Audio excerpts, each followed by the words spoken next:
dollars. Makausap. Bakit ayaw mo magpakita? Magpapakita rin naman ako, pero hindi pa ngayon. Ha? Hihintayin ko yung tamang oras. Si Linda. Ang interview ni Linda. Siya nga ang top scholar ng Capital City. Hindi ako makapaniwala. Si Linda Walker. Siya nga talagang naging top scholar. May entrance sa isang top scholar ng pamilya natin. Pinagpala talaga tayo.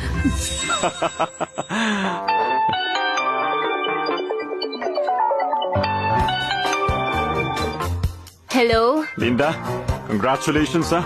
Proud na proud talaga ako sa'yo. Yun lang ba? O may iba pa? Linda, sikat na sikat ka na ngayon sa internet. Bakit kaya hindi ka magbigay ng isa pang interview? Kahit dito sa bahay, hihintayin ka namin dito. Para makita ng buong mundo na ang pamilya natin nasa lahi ng pagiging matalino. Hinihintay ko lang na tumawag kayo. Sige.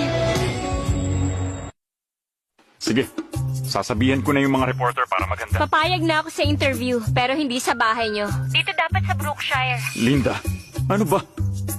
Kapamilya ka pa rin namin. Kung may interview, dapat dito gagawin. Oo nga, Linda. Tsaka isa pa, top scholar ka ng Capital City. Bakit ka pupunta sa Brookshire? Para magpa-interview. Bale, hindi na kayo pupunta? Okay lang din. Ako na lang magpapa-interview dito mag-isa. Kayong bahala. Hindi, teka lang. Sige, gawin na lang natin sa Brookshire. Magbubook na ako ng flight ngayon. Pupunta tayo sa Brookshire mamaya. Bilis, maganda na kayong lahat. Mag-impake na kayo, dali. Pupunta tayo sa Brookshire. Pa! Sumusobra naman siya. Mapapagod lang kayo sa biyahe. Sa tingin ko, pinapahiya niya lang ang pamilya natin. Migil ka na. At wag na wag mo sasabihin yan sa harap ni Linda. Pa, bakit niyo ako sinisigawan? Nancy, hindi mo ba naiintindihan? Malaking karangalan sa pamilya na top scholar siya.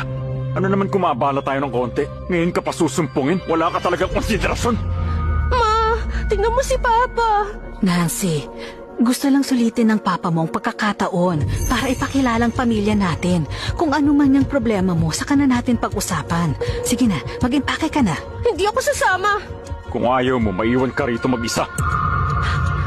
Ngayon lang nila ako tinrato ng ganito. Si Linda ang may kasalanan ng lahat ng to.